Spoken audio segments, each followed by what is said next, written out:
human being is part of a whole, called by us the universe. A part limited in time and space, we experience ourselves, our thoughts and feelings as something separate from the rest. A kind of optical delusion of consciousness.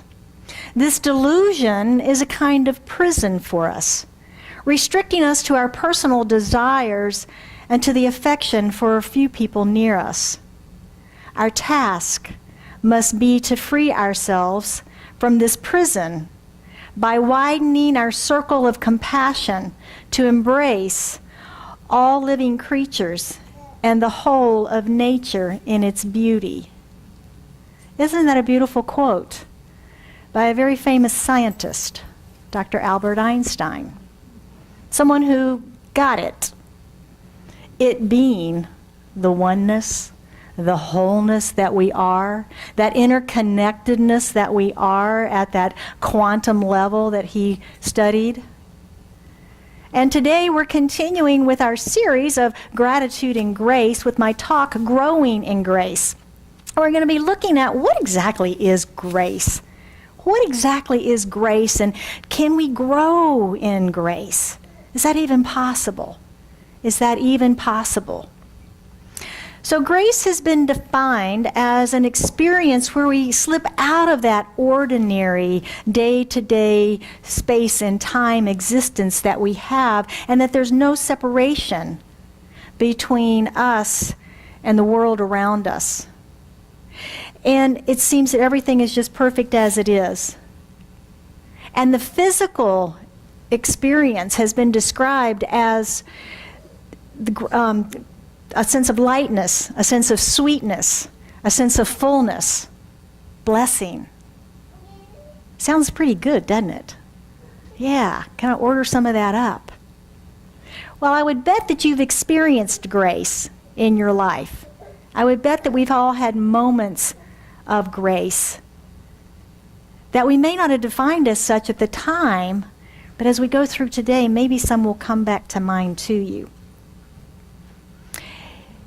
If you do recall one, it was probably a transcendent sort of experience for you. Something that maybe moved you to a different level of experience, a different level of awareness, a different level of consciousness. Joel Goldsmith, author in New Thought Teachings, Metaphysical Teachings, says that grace is not something that is given or withheld from us.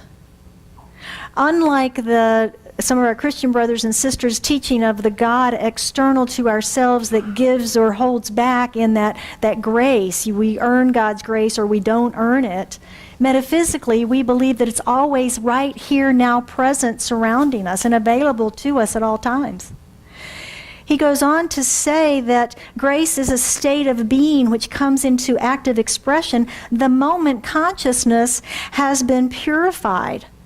And he compares it to the law of gravity, that gravity, when we drop something, gravity is activated within that object, and that grace is activated within us. He says divine grace is forever present in our consciousness. Divine grace is forever present in our consciousness, but it cannot operate. It cannot manifest or express in the presence of fear or hate. That is an inhospitable environment for spirit, because spirit doesn't know those things. Spirit doesn't know hate or fear. So that environment is not someplace that grace can manifest. It cannot exist side by side with the belief of a self apart from God, or an activity or substance or law apart from good. Again, that's an inhospitable environment. It would be like trying to grow orchids on Mars. It's probably not going to work, is it? That's an inhospitable environment, as opposed to someplace like Hawaii, which is nice and lush and humid and green and sunny and all that. Orchids do pretty well there, but they're not going to do so well on Mars. And that's what he's telling us here, is that grace is ever available. The orchid may be there, but it's not going to do well and grow in that environment. And grace is the same way. So it appears that grace, like many of our spiritual ideas is available to us at all times, but it's up to us to receive it, isn't it? It's up to us to receive it, to be a welcome place for it, to choose to let go of hate, to let go of fear, and become that welcome environment for grace to manifest and show up in our lives. So how do we do that? How do we participate in this spiritual experience of Spirit's grace in, through, and as us? Well, I think the first thing we need to recognize is that our brains are kind of pre-wired to protect us, aren't they? They're wired to look for and assess risks. And by doing so, doesn't that create automatic separation?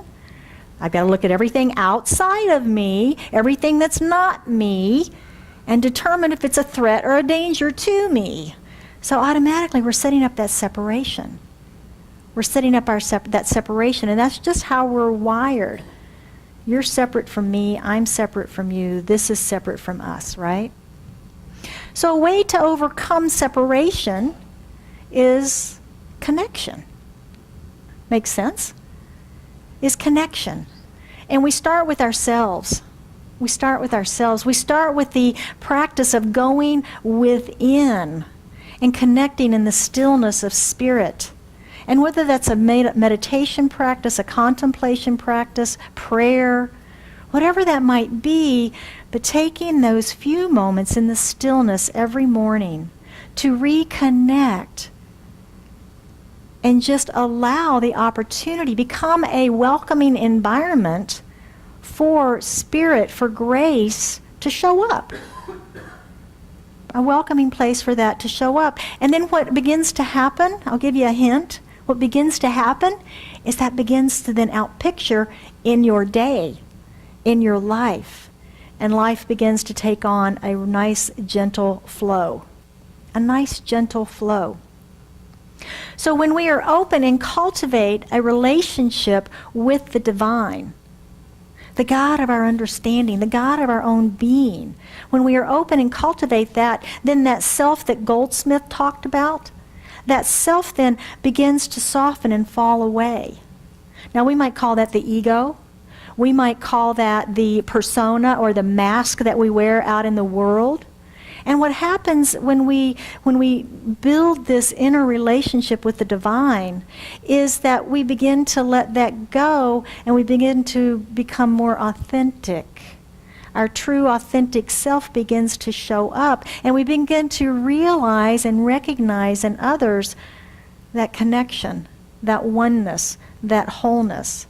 And through these practices, we begin to understand that we're all really connected. Just like Dr. Einstein said, we are all connected in this oneness.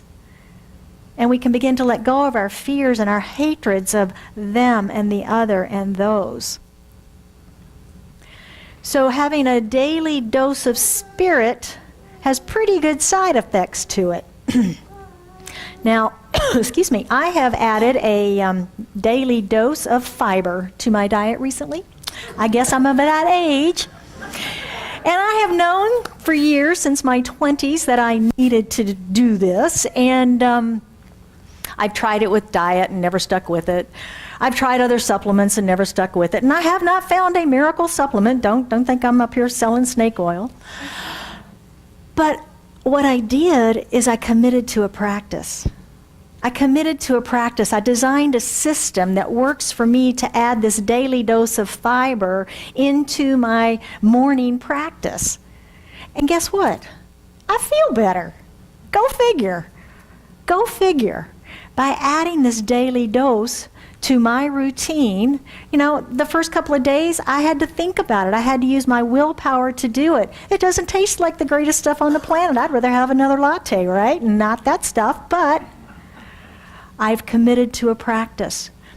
And much like meditation, like I've shared with you before when I first began, it was 3 minutes of pain to get that going.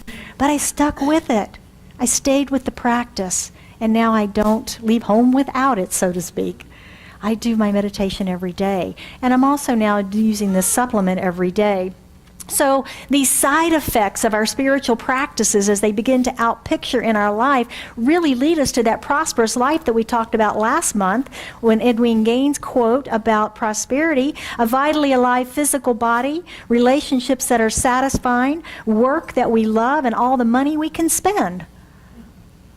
It's a pretty good side effect, so let's try that one. But sometimes, have you ever felt like you're a victim of the law of cause and effect? I know around here sometimes I'll hear that, oh, I thought about, did I cancel? Right? Cancel. I said something or I had a thought, oh my gosh, what's the law going to do to me? Well, Dr. Ernest Holmes, the founder of Centers for Spiritual Living and the author of The Science of Mind, in his last book that he and his brother Fenwick wrote, called The Voice Celestial, he says that we can move out of being a victim to the law of cause and effect with new thoughts, new love, and new faith, and move into the divine space of grace.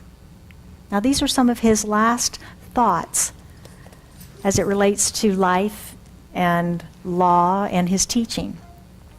Eric Butterworth, in his book, Celebrate Yourself, which I love the title of that, he says, grace explains the inadequacy of the idea of karma.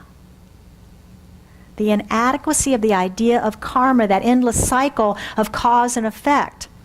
It is true that as you sow, so do you reap, yet God's desire to express completely through you and as you is so great that you never completely reap the harvest of error, and you always reap more good than you sow.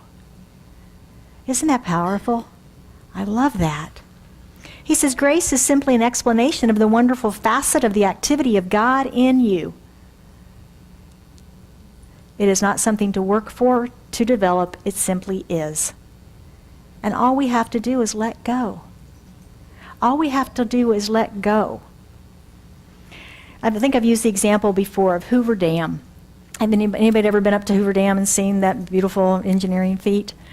Well, on one side there's a big, huge drop, and on the other side there's all this water. And I equate that to spirit. And I equate that to grace. That all of that water is spirit or grace pushing up against us all the time. And we've got the floodgate controls to allow it in or not. We can block it because it's a choice. It's a choice if we're receptive or not receptive to it. And I think that's a great metaphor for grace in our life, always being around us, always available to us, always ready to express through us and in our lives. If we but lower our walls, let go of our fear, put down our hatred, let that all go and allow grace to flow through our lives. You've probably heard this story about the couple that was driving down the road, and they passed a pickup truck with one of those bench seats, kind of like this one, and the couple sitting really close together, and the wife goes, well, we used to be like that. And the husband looks over and he says, I didn't move. I think that's a powerful metaphor for spirit, because God doesn't move.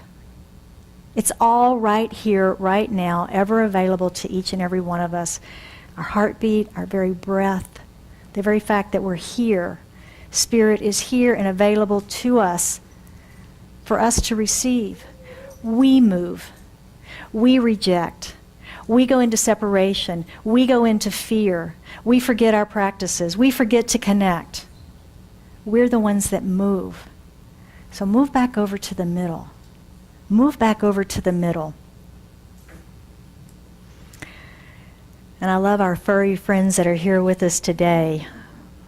Beautiful, beautiful spirits of light and love and being that brought into our life such deep and rich experiences of unconditional love for them and them for us. And I would suggest that we've all of our pet parents here today or ever, have had experiences of grace with these beings. where we look into their eyes and just have that deep spiritual experience with them. Or maybe we're not feeling so well, and they just come over and nuzzle us or lick our hand or jump up in our laps, just sit with us. Sometimes we just need that, and they just know somehow, don't they? Or maybe they're not feeling well, and we're providing care to them, and their gratitude and their love and receptivity to that care. And if you're not a pet owner, perhaps you've had that experience of grace with children or grandchildren. If you've ever had a child with a fever, it's a terrifying time, especially if it's a high fever and can't get it down, and then suddenly the fever breaks. That's a moment of grace, is it not? That feeling of relief, that feeling of gratitude. Or perhaps an elder parent, maybe, that we've had experiences with, who was unable to feed themselves or to bathe themselves, and we gave that kindness and that gift of assisting. Something that we take for granted and do for ourselves without even thinking about it is received in such grace and such compassion, such kindness and such love. Those are moments of grace, yes? Anatole France said, until one has loved an animal, part of our soul remains unawakened. And I would think those with pets in the room would definitely agree with that.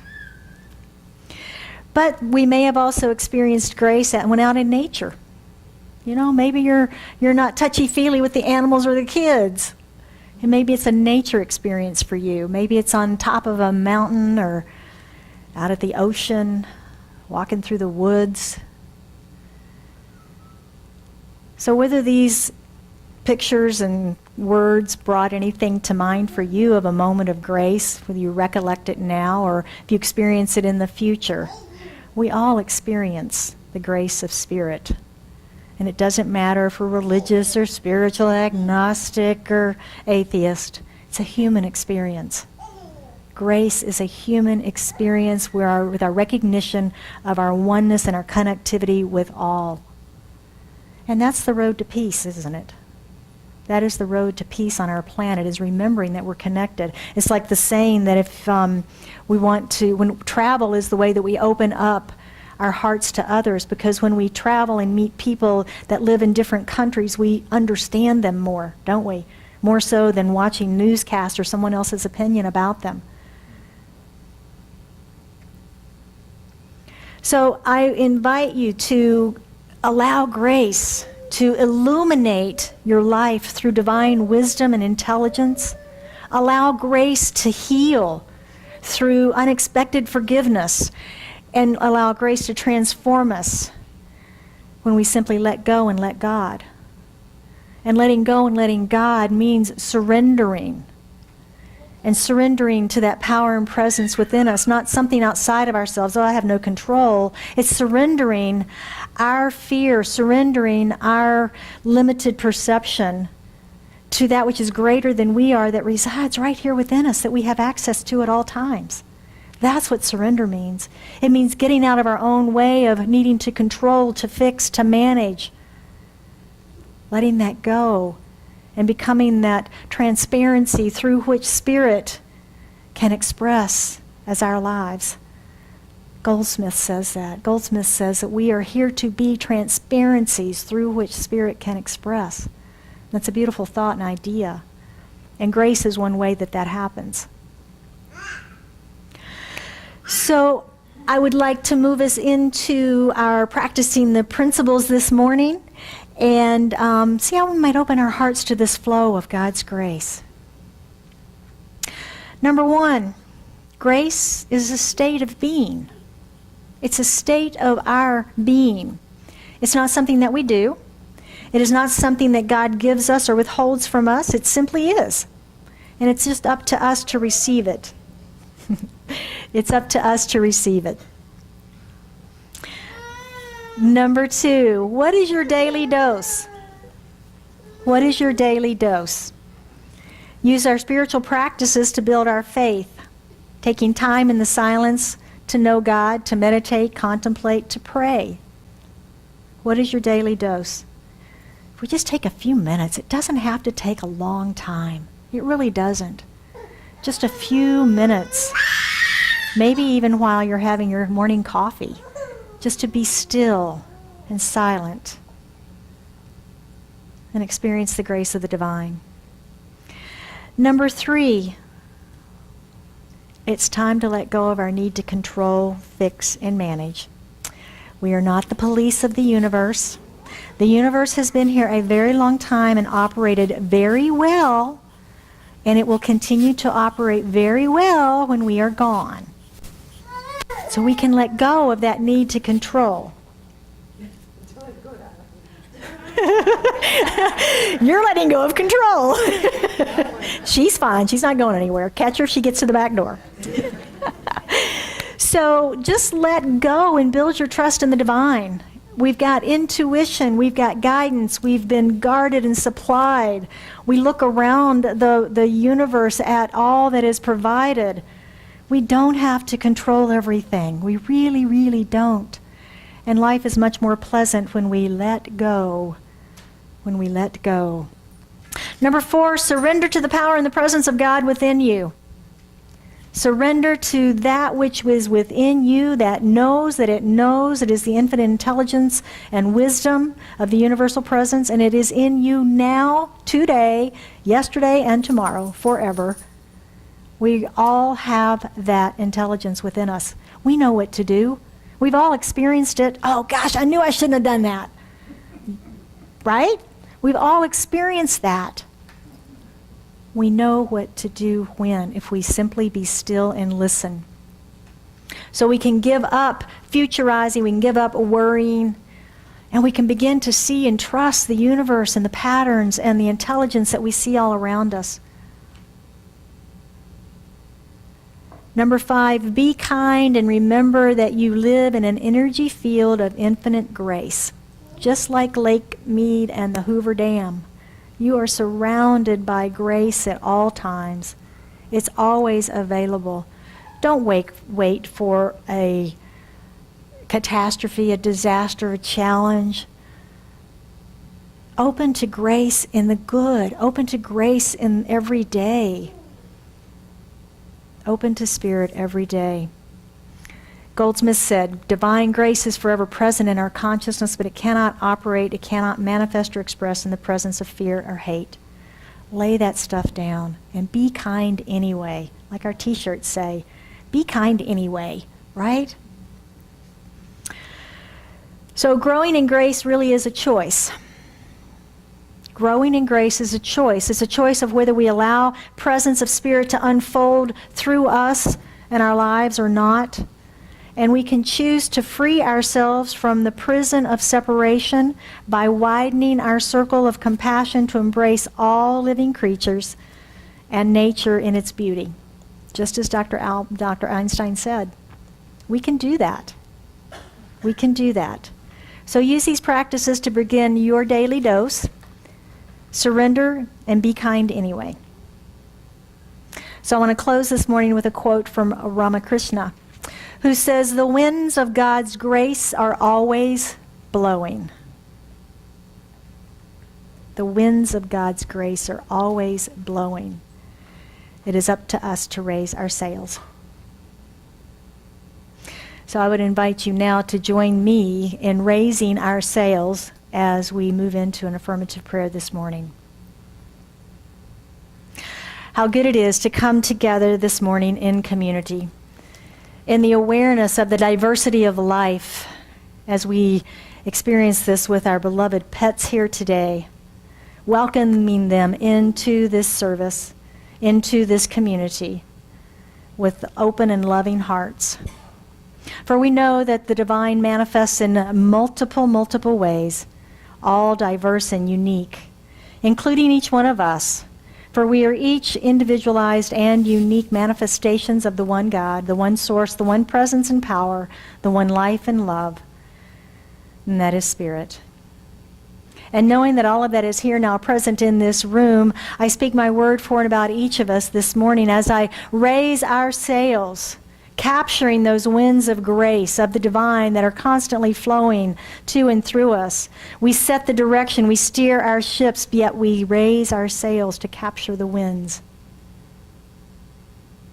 So knowing that for whatever we may have on our hearts this day, that we seek prayer around, that is lifted into our consciousness and our awareness as we lift that into prayer, knowing its perfect manifestation in the mind of God, knowing the perfect right outcome for each and every situation, whether it be healing, whether it be clarity, whether it be abundance, whether it be a better relationship, a new relationship, more creative work, whatever it is, in that revealing of a prosperous life, I know that it is made manifest now in the mind of God. For the word spoken is the word made manifest. So it is with great gratitude that I just release this prayer into the activity of mind and the action of the law, knowing that it is done. And we affirm together by saying, and so it is.